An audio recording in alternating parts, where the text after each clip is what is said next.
everybody, this is Sakshi Mishra. Welcome back in Judicial World and heartily welcome to this in-depth exploration of landmark legal case in India.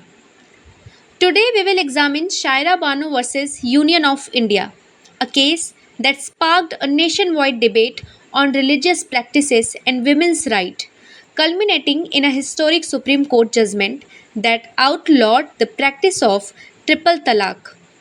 This case represents a critical moment in the ongoing struggle for gender equality, not just in India but around the world. In this episode, we will take you through the origins of triple talaq, the arguments presented by all sides, the key finding of the court, and the far reaching impact of this judgment. So sit back and let's embark on this journey through one of India's most transformative legal battles. First of all, let's understand the triple talaq. Before we dive into the case, it's essential to understand what triple talaq is and why it was so controversial. Triple talaq, also known as talaq ul biddat, is a practice under Islamic law where a Muslim man could divorce his wife instantly by saying the word talaq three times in a single session, either orally, in writing, or through electronic communication. This form of divorce is unique because it is irrevocable. Once the words are spoken, the marriage is dissolved immediately, leaving no room for reconciliation. This practice was widely criticized for being arbitrary and discriminatory, as it granted men unilateral power to end a marriage without any legal safeguards for women. It often left women financially and socially vulnerable with no legal recourse. Historically, triple talaq was practiced by some sections of the Muslim community in India, particularly among Sunni Muslims. However, it was not universally accepted across all Islamic schools of thought, and many Islamic countries had already banned the practice, recognizing its potential for misuse and the harm it inflicts on women. Now come to the case of Shaira Banu versus Union of India. The story of Saira Banu is one of resilience and courage. In October 2015, Shaira, a Muslim woman from Uttarakhand, received a triple talaq from her husband, Rizwan Ahmad. After 15 years of marriage, her husband decided to end their relationship by simply uttering talaq three times. Shaira, who was left devastated and without support, decided to challenge this practice in court. Shaira Banu's case was not just about her personal plight, it was a challenge to the systemic injustice faced by many Muslim women in India. Her petition to the Supreme Court argued that the practice of triple talaq, along with nikah, halala, and polygamy, violate her fundamental rights under the Indian Constitution. Cyrus sought a declaration from the court that these practices were unconstitutional, as they infringed upon her right to equality, non discrimination, and personal liberty. Her case brought to light the broader issues of gender justice and the need for reform within the framework of personal laws that govern marriage and divorce in India. Now let's see the background of Shaira Banu versus Union of India. The legal challenge posed by Shaira Banu did not emerge in isolation. It was part of a broader movement seeking reform in Muslim personal law in India, which had long been criticized for its discriminatory aspects, particularly concerning women's rights. The background of this case is rooted in the complex interplay between religious freedom and the protection of individual rights, especially in a country as diverse as India. Muslim personal law in India is governed by the Muslim Personal Law Shariat Application Act 1937, which applies Sharia law to Muslim marriages, divorce, and inheritances. However, practices like triple talaq were not uniformly accepted within Islamic jurisprudence, and many scholars argued that it was un Islamic. Shaira Bano's petition was a direct challenge to the constitutionality of these practices, arguing that they violated her fundamental rights under Article 14, right to equality, 15, prohibition of discrimination, 21, right to life and personal liberty, and 25, right to freedom of religion of the Indian Constitution. Her case was supported by various women's rights groups, legal experts, and activists who saw this as an opportunity to address the gender disparities within Muslim personal law and bring about much needed reform. Now let's delve into the specific facts of the case. Petitioner Shaira Bano, a Muslim woman who was divorced through triple talaq. Respondents the Union of India, her husband Rizwan Ahmed, and the All India Muslim Personal Law Board. Primary challenge Saira's petition challenged the constitutional validity of triple talaq, arguing that it was arbitrary and violated her fundamental rights. She also sought to challenge the practices of nikah, halala, and polygamy, which she argued were discriminatory against Muslim women. The case quickly became a national debate with strong opinion on both sides. While some viewed it is an essential religious practice protected under the right to freedom of religion, others saw it as an outdated and unjust practice that needed to be abolished.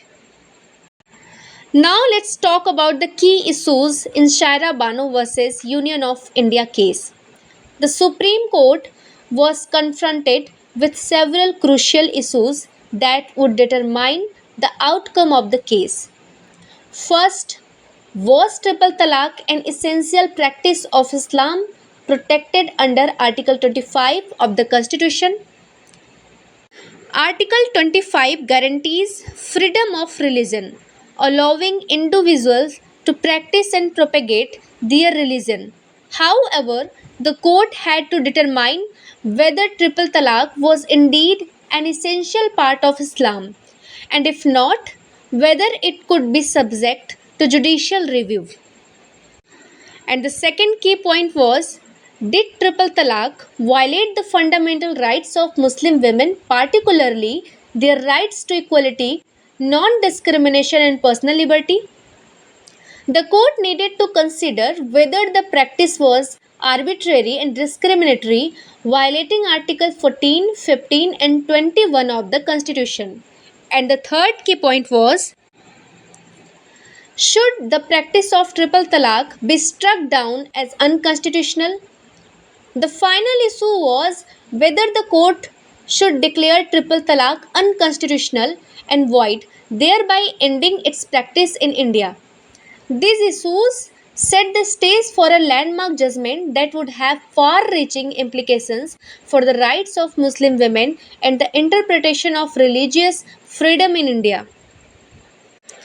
In this chapter, we explore the diverse arguments presented by this petitioner, the respondents, and other stakeholders.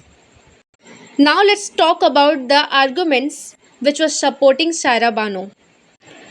Shaira Bano's legal team, led by senior advocates, argued that triple talaq was unconstitutional as it violated fundamental rights.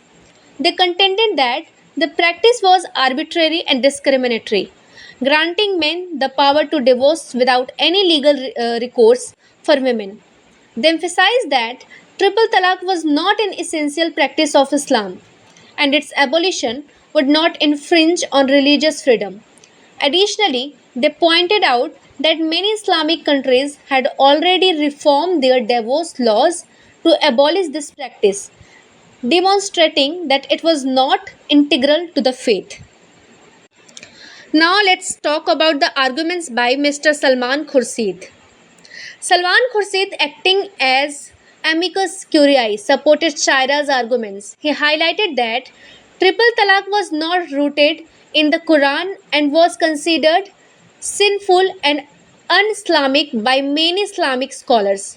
Khurshid argued that the judiciary had the power to review and strike down practices that violated fundamental rights, even if they were part of personal law. He also emphasized the need for reform to protect the rights and dignity of Muslim women. Arguments by Mr. Kapil Sibbal.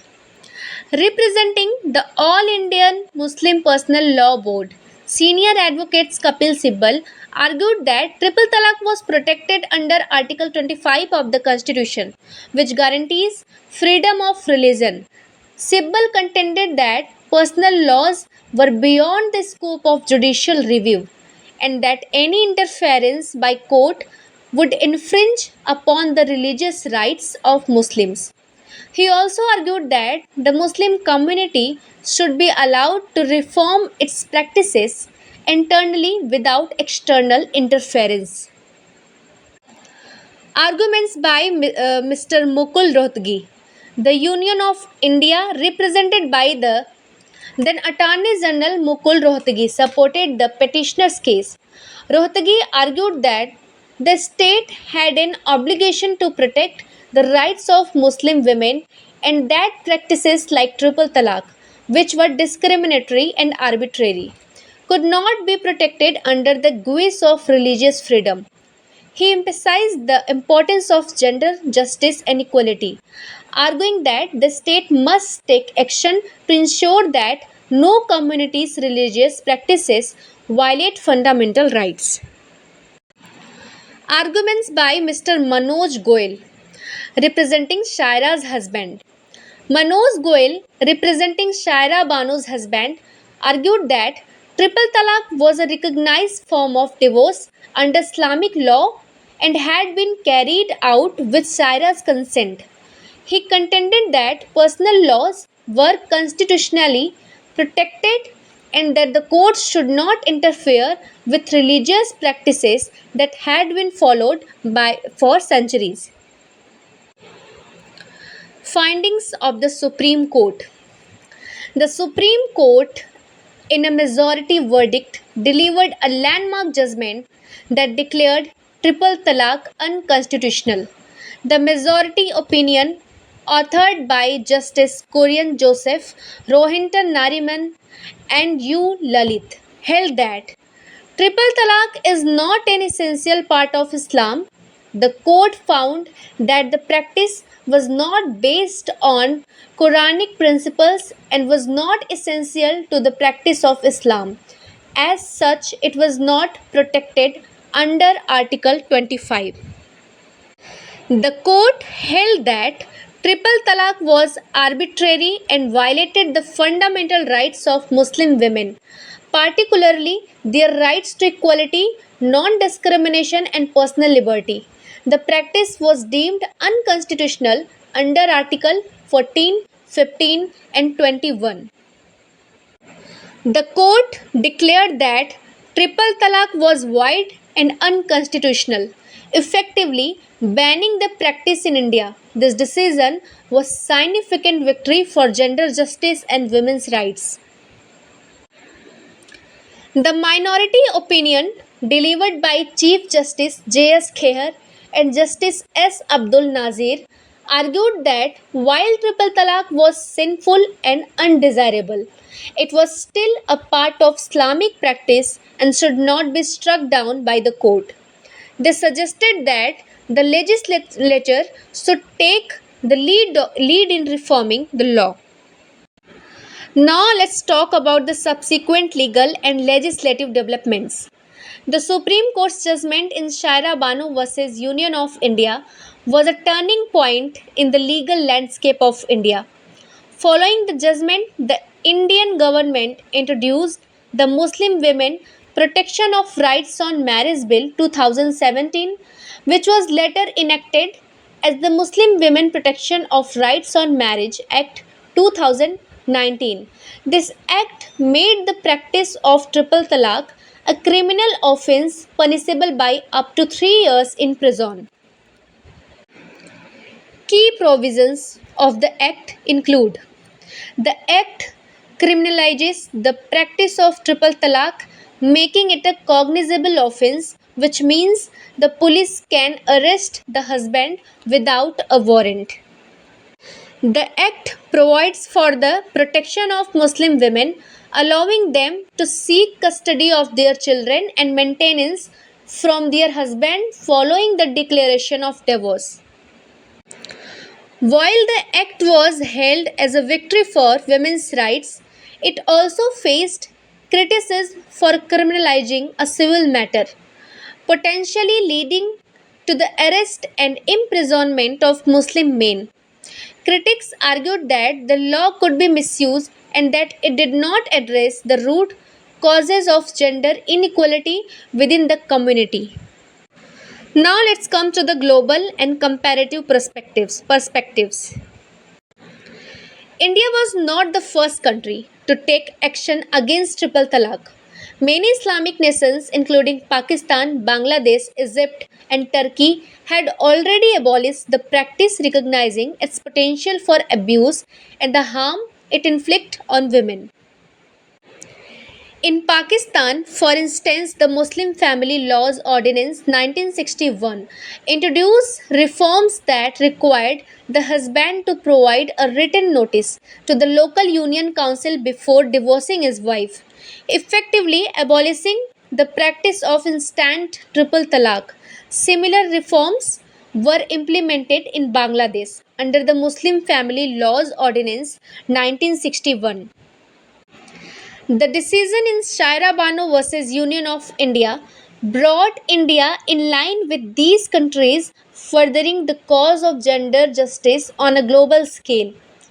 The case also sparked discussions about the need for broader reforms in personal laws across different religious communities in India, highlighting the tension between religious freedom and the protection of individual rights. Conclusion. Reflecting on the legacy of Shaira Bano versus Union of India. As we conclude this episode, it's essential to reflect on the legacy of Shaira Bano versus Union of India.